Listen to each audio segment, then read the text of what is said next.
Hey,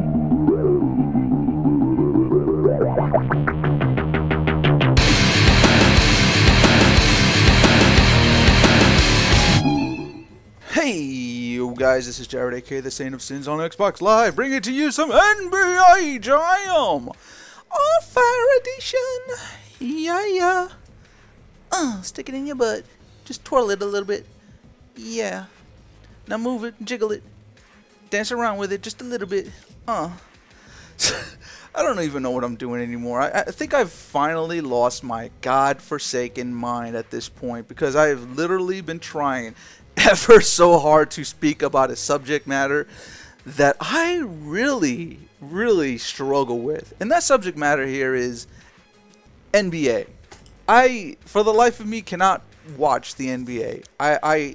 I try to get into it, at times, and just find myself drifting through apathy for it. There's no team out there that really strikes me as being a team that I can rally behind. Most of the players I don't quite care for, because in some ways a lot of them are just really big egotistical jackasses. Like I really tried to get into it again, despite the previous lockout. Well, when I say previous, the one prior to this NBA lockout. Mostly because I was actually kind of digging the story of LeBron James. I couldn't get behind Kobe Bryant. I don't know what it. I'll admit right now, my hatred of Kobe Bryant, it was completely irrational. It was unfounded and unfair. I'll just come out and own up to that. I was being an absolute ass for the sake of being an absolute ass when it came to Kobe Bryant. Now, LeBron James was a totally different thing for me. I was kind of digging the hometown hero coming in to try and help out this franchise that has been struggling for many decades to reclaim some semblance of glory that it once had, but never had that ultimate success in the NBA championship, in the Cleveland Cavaliers. And I kind of grew into wanting to root for the guy. And then came the decision. And I know I'm like, 2 years late on trying to criticize LeBron James. Oh, he's a different guy now, I guess, if you want to say. But how classless, how tactless it is for a human being, to just try and parade around this idea that his decision-making process was so important and so extravagant that it needed to be broadcast as a fucking 30-minute special, to announce a decision that we ultimately knew he was making the day prior. I don't know. I'll just say that since then I kind of fell out of wanting to fall in love with basketball again. I mean, I enjoy playing the video games of basketball video games.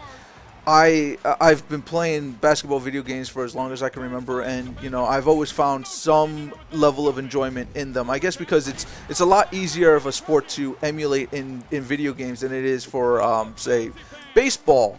Or even football has some of its issues trying to be re-emulated for our personal enjoyment. But I don't know, and I've also enjoyed playing the sport, in real life whenever I could. I don't play it now, mostly because I don't get out of the house very much. I've grown to be very callous to actually living life. That's the best way I can put it. But here, I try to get into following the NBA and trying to find a team, or at least one player, or maybe just a set of players that I can kind of rally behind and give me a reason to keep watching. And I'm trying ever so hard to think of the words as they come to me here, but I can't think of the terminology I'm trying to use here to best describe this.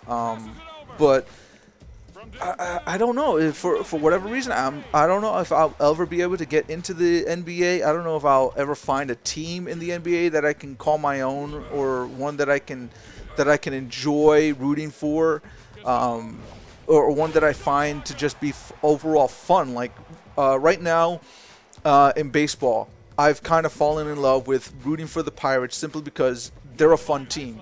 You know, they're a team that has been for decades trying to find, you know, the right balance of being competitive while being smart in their practice of signing, you know, free agents and signing prospects. And for the most part, you know, I've kind of felt really bad these past 2 seasons that they've not been able to finally shake off that rut, that loser image that they've generated for themselves for the past 2 decades now, simply because they have, in my mind, the talent to really go further, and unfortunately just keep falling into some sort of string of bad luck that just prevents them from ultimately becoming a team that isn't a pathetic joke or the butt of every joke. And I know I shouldn't be talking about baseball right now because you're watching, and you know, basketball, and it doesn't really add up. It doesn't make a whole lot of sense. I'm sorry, I fell off on a tangent there. I have no excuse for that. But buzzer beater, enjoy. I'm sorry, I just had to. Yeah, this game, however, you know, if you notice, I'm kind of awkward in the way I move around with Kobe and Gasol. To be honest, going into this, I had been playing a lot of road trip with the Atlanta Hawks. Now, I cannot remember for the life of me the players' names that I was rolling with the most. I have the footage. If you're interested in seeing that, me beating up on the AI, I'll definitely put it up. I don't think it's all that interesting considering, you know, on hard and on real AI, neither of them really stands up as being as challenging or as cheap as the NBA Jam disc release difficulty turned out to be. Insane was so much more of a challenge, even if it was, I would dare say, on the borderline of cheating. But here, I kind of feel like the game was made too easy to try to actually master, especially on the harder difficulties. And while playing Road Trip, my strategy going into it was just a lot of pushing into the paint, getting a lot of you know, layups and dunks. Occasionally, you know, the hook shots and the fadeaways underneath the basket, you know, those shots were easy to make. They were almost impossible to find a way to mess those up. Now here, you know, that wasn't going to play so well because I'm taking on 2 of the best blockers in the game in Dwight Howard and Shaquille O'Neal. And the reason I believe that they're the best blockers in the game is because they also have amazing, if not the best, power ratings that complement their blocking ability, meaning that, you know, defensively, they are basically a brick house. You know, they're going to shove you a lot, and when they do, your odds are you're going to give up a loose ball. I'd say maybe 85% of the time. And their blocking ability was basically going to stop any inside shots without any hesitation. You know, outside shots, I was going to have to set up a lot. And thankfully, I was given a lot of leeway on the three-point line to actually set up my three-point shots in a way where I was basically uncontested. And if he was going to come anywhere near trying to get a block in, he was already too late in the motion. You know, he was out of position and completely just, you know, nowhere involved in the play. Now, my strategy as the game was wearing on early on. Wow, that didn't make a whole lot of sense. But let's continue with this sentence anyway.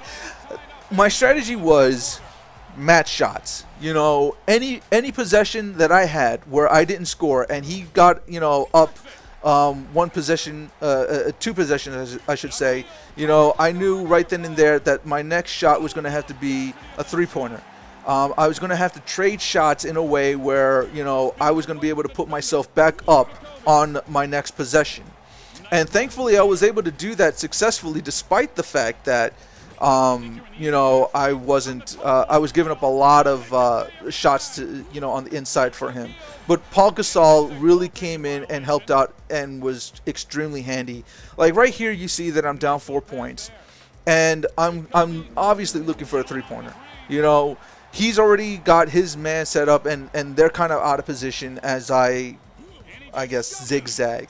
You know, now I'm in a situation where I don't need to hit a three to really put myself up. You know, but you know, the next shot I do put in, you know, is going to put me up. So that was my mentality throughout this entire game. Just trade shots and, you know, try, you know, to eliminate his strength, which was going to be blocking.